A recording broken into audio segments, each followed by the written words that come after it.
My name is Ethan Carter. I'm 35 years old, and I've never been married. Not because I never believed in love, but because the only woman I ever truly loved disappeared from my life 8 years ago. Since then, I've lived alone. No wife, no children. My parents passed away years ago, and all my sisters have families of their own. Most evenings, the silence inside my house feels louder than the television. Maybe that's why. I've always loved being around kids. Children have a way of bringing life back into an empty home. Whenever one of my neighbors needed a babysitter or their kids wanted to play, my door was always open. Some people thought it was strange. A single man who genuinely enjoyed spending time with children, but they didn't know the truth. Every time a child laughed inside my house, for just a few minutes, it felt like I had the family I never got to have. One Saturday afternoon, I was leaving a grocery store parking lot.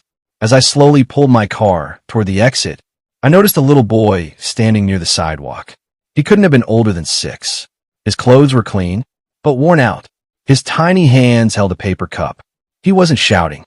He wasn't bothering anyone. He simply looked at every passing car, hoping someone would stop. There was something about him, something I still can't explain. The moment I saw his face, my heart skipped a beat. It felt strangely familiar, almost as if I'd known him my entire life. I rolled down my window. "Hey, buddy." He walked over carefully. "Are you hungry?" He nodded. "But I'm not asking for food." His answer surprised me. "I'm collecting money for my mom." I frowned. "What happened to her?" His eyes dropped toward the ground. "She's very sick. My dad died when I was 4. Now it's just me and my mommy." Something inside me broke. I reached for my wallet, but then I stopped. Money would help for one day. I wanted to help for longer. "Do you have your mom's phone number?" He nodded immediately. "I'll call her." As I reached for my phone, something happened that completely changed my life. The little boy suddenly froze. His eyes locked onto my screen. Without asking, he gently took the phone from my hand. He stared at the lock screen for several seconds, then slowly looked back at me. His voice began to shake. "What? Do you have my mommy on your phone?" My heart stopped. I grabbed the phone, looked at the wallpaper. It was the same picture that had been on my phone every single day for the last 8 years. The woman I had never stopped loving. The woman I'd searched for almost a decade. Emily. I looked back at the little boy. "What? What did you just say?" He pointed at the screen again. "That's my mommy." For a moment, I forgot where I was. Cars behind me started honking. Someone shouted for me to move, but I couldn't hear any of it. My hands became so weak, I could barely hold the steering wheel. There was only one thought inside my head. This can't be happening.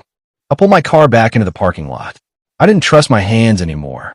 My heart was pounding so hard, I could actually hear it. I turned off the engine, looked at the little boy, and took a deep breath. "Buddy, I need you to tell me the truth." He looked confused. "I'm telling the truth. The lady on your phone is my mommy." I shook my head. "No, that's impossible. I've been looking for that woman for 8 years. The little boy tilted his head. "You know my mommy?" I couldn't answer. Not yet. Instead, I asked another question. "What's your name?" "Noah." "And your mommy's name?" He smiled. "Emily." The moment he said her name, every ounce of hope I'd buried for 8 long years came rushing back. Emily. The same Emily. The same smile. The same woman whose picture had never left my phone. The same woman I had searched for in every city, every social media page, every mutual friend, without ever finding a single clue. I stared at Noah. There was something about him. His eyes, his smile, even the way he stood. That felt strangely familiar. For one impossible second, my mind whispered something I didn't dare believe. Could he? No. I pushed the thought away. I wasn't about to jump to conclusions. I smiled at him. "Can you take me to your mom?" He nodded immediately. "Of course. But don't tell her I was asking strangers for money." I promised I wouldn't. Even in that moment, he was worried about upsetting his mother. I couldn't help but smile. "You have my word." He climbed into the passenger seat. As he buckled his seatbelt, he looked around the car. Then his eyes landed on an old teddy bear sitting in the back seat. "You have toys." I laughed softly. "I keep them there, in case one of my neighbor's kids comes along." His face lit up. "You're really nice." Those simple words hit harder than he could ever know. No one had called me that in a very long time. I started the engine again. Which way? Noah pointed toward a quiet neighborhood across town. As we drove, he talked nonstop. About school, about cartoons, about how his mom always skipped meals so he could eat first. Every sentence broke my heart a little more. Then he said something that made me grip the steering wheel even tighter. My mommy cries at night sometimes, but she thinks I'm asleep. I looked at him. Does she ever tell you why? He slowly shook his head. No, she just looks at an old picture and says one name. I swallowed hard. What name? Noah looked out the window, then answered so quietly, I almost didn't hear him. Ethan. My foot nearly slammed on the brakes. I couldn't breathe. Emily. Still remember my name. 8 years later, she was still whispering it. At that moment, I knew one thing. Whatever had happened 8 years ago, she had never forgotten me either. 20 minutes later, Noah pointed toward a small white house at the end of a narrow street. There. That's my home. I looked at the house, and suddenly, my hand started shaking again. I turned off the engine, but I couldn't bring myself to open the door. My heart was racing so fast. It felt like it was trying to escape my chest. Noah looked at me and smiled. Come on. My mommy is really nice. If only he knew. She had once been my entire world. I stepped out of the car. Every step toward that little white house felt heavier than the last. The yard was small. A few flowers grew beside the porch. Someone had clearly taken care of them, even through difficult times. Noah ran ahead. I followed, but stopped a few feet behind him. My legs suddenly felt weak. Noah reached the front door and knocked twice. No answer. He knocked again. Mom, it's me. A weak voice came from inside. I'm coming, sweetheart. The moment I heard her voice, my entire body froze. 8 years. 8 long years. And somehow, I recognized it instantly. My hands started trembling. My breathing became uneven. I wanted to call her name, but nothing came out. Noah looked back at me. Mister, are you okay? I forced a smile. I think so. He frowned. You look scared. I wasn't scared. I was terrified. Terrified that the woman behind that door might not even recognize me anymore. Terrified that she'd look at me like I was a complete stranger. Then, before I could gather my thoughts, Noah innocently smiled and said, Don't worry. My mom is really kind. A few seconds later, he laughed and added, Besides, I think she'd like you. I couldn't help but smile. If only you knew, I whispered to myself. The sound of a lock turning echoed through the porch. Click. The handle slowly moved. Every beat of my heart became louder. The door opened. Just a few inches. A woman stood there. She looked thinner than I remembered. A little older. A little tired. But those eyes, I'd recognize them anywhere. Emily. For a moment, the world stopped. She looked at Noah first. Then, her eyes slowly shifted toward me. The smile on her face disappeared. Her lips parted slightly. The grocery bag slipped from her hands, falling onto the porch. Ethan, she whispered. The moment I heard my name, everything around me went dark. The last thing I remember was seeing tears fill her eyes. Then, I collapsed. The next thing I heard was someone calling my name. Ethan, Ethan, please wake up. I slowly opened my eyes. The ceiling above me was old and cracked. I was lying on a small couch inside the house. Emily was sitting beside me, holding a glass of water with shaking hands. There were tears running down her face. For a few seconds, I honestly believed I was dreaming, because I'd had this dream hundreds of times before. Finding Emily, hearing her voice, looking into her eyes again. Every single time, I'd wake up alone. I stared at her, afraid that if I blinked, she would disappear again. Then she reached out, touched my face gently, and whispered, It's really you. For a long moment, neither of us said a word. Emily kept staring at me, as if she was afraid I'd disappear again. I felt the same way. 8 years. 8 long years. And somehow, life had brought us back together. Then I heard tiny footsteps. Noah walked into the room. He looked from me, to Emily, and then back to me again. His little face was filled with confusion. Mom, who is he? Emily quickly wiped away her tears. She opened her mouth, but no words came out. How could she explain 8 years to a 6-year-old boy? Noah slowly walked toward me. Then he looked at Emily again. Why are you both crying? No one answered. The silence only made him more nervous. He grabbed his mother's hand. Mom, did I do something wrong? Emily immediately hugged him. No, sweetheart. You didn't do anything wrong. But Noah wasn't convinced. He looked at me again. Then something happened that completely caught me off guard. He slowly walked over, wrapped his tiny arms around me, and whispered, "Please don't cry." The moment he hugged me, I completely broke. For 8 years, I convinced myself that I was okay, that I moved on, that life was just life. But one hug from a little boy destroyed every wall I'd built around my heart. Tears rolled down my face. Noah looked frightened. Mom, is he sick? Emily smiled through her tears. No, he's just been hurt for a very long time. Noah looked at me carefully, then asked the question I'd been dreading. Do you know my mommy? I looked at Emily. She looked back at me. Neither of us knew where to begin. I took a deep breath. I've known your mommy for a very long time. She used to be. I stopped. Emily gently placed her hand on mine, then softly shook her head. No, not yet. Her voice trembled. I can't go back there. Not today. I've spent 8 years trying to survive. If we start talking about the past, I'll fall apart. I understood. There are some wounds that never truly heal. Emily looked into my eyes. Ethan, I don't want today to become another painful memory. I wanted it to become the beginning of something new. Those words hit me harder than anything else she'd said. The beginning of something new. For the first time in 8 years, I smiled. Not the fake smile I'd shown strangers. Not the polite smile I'd worn at work. A real smile. The kind that comes after years of waiting. Emily noticed it immediately. She smiled back, then quietly whispered, I've missed that smile. I laughed softly through my tears. And I've missed you. Every single day. Noah looked completely confused. He scratched his head, then looked at both of us. Can somebody please tell me what's going on? Emily and I looked at each other, and for the first time that day, we both laughed. It wasn't a loud laugh. It wasn't even a long one. But after 8 years of silence, it sounded like hope. And somehow, that little house, which had been filled with loneliness only minutes earlier, finally felt like home again.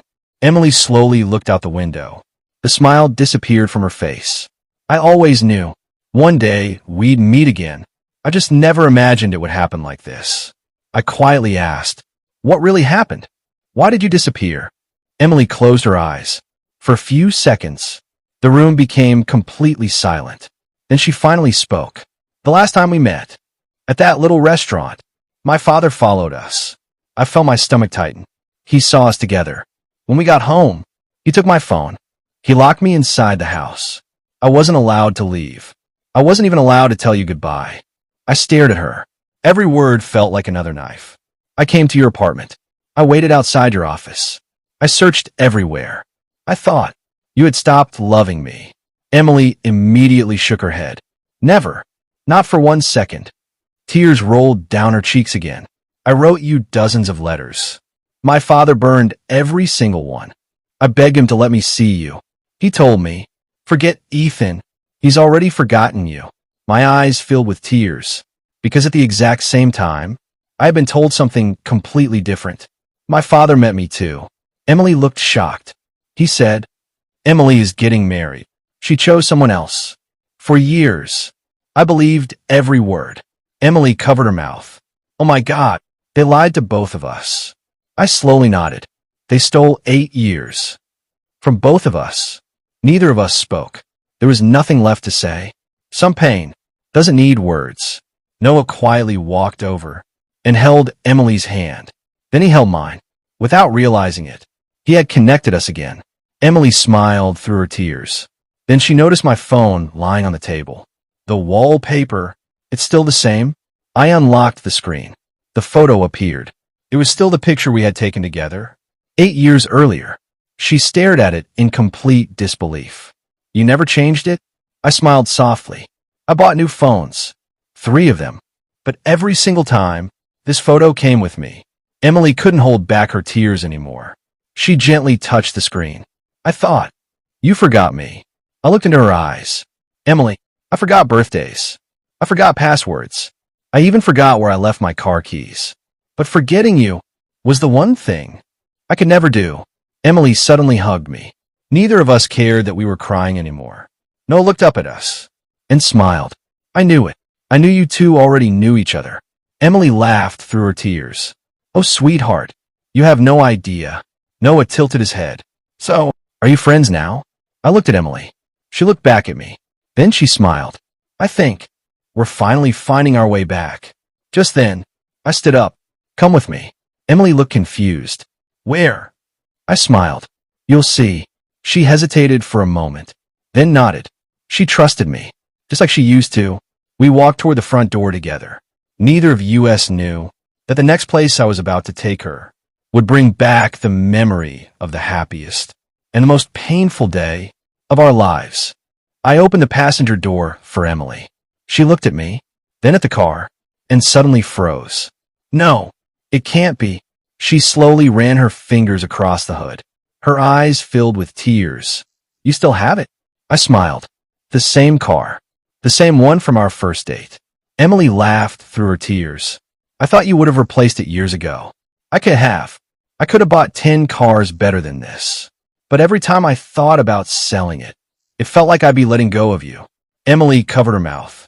She couldn't speak. Noah climbed into the back seat. Mom, why are you crying again? Emily smiled. These are happy tears. We drove in complete silence. Not because we had nothing to say, but because neither of us wanted to ruin the moment.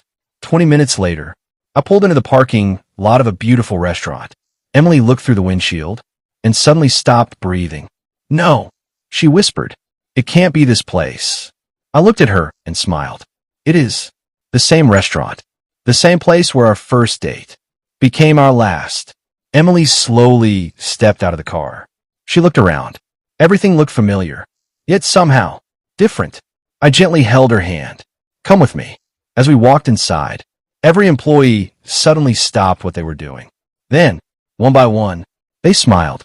The restaurant manager walked toward us. Welcome back, Mr. Carter. Emily looked at me, completely confused. The manager opened the dining room doors. The lights dimmed. Soft piano music began playing. Then, white flower petals started falling from above. Noah's eyes grew wide. Wow! Emily stood there speechless. I slowly led her toward one particular table. The corner table. The exact table where we'd shared coffee 8 years ago. I pulled out her chair. Sit.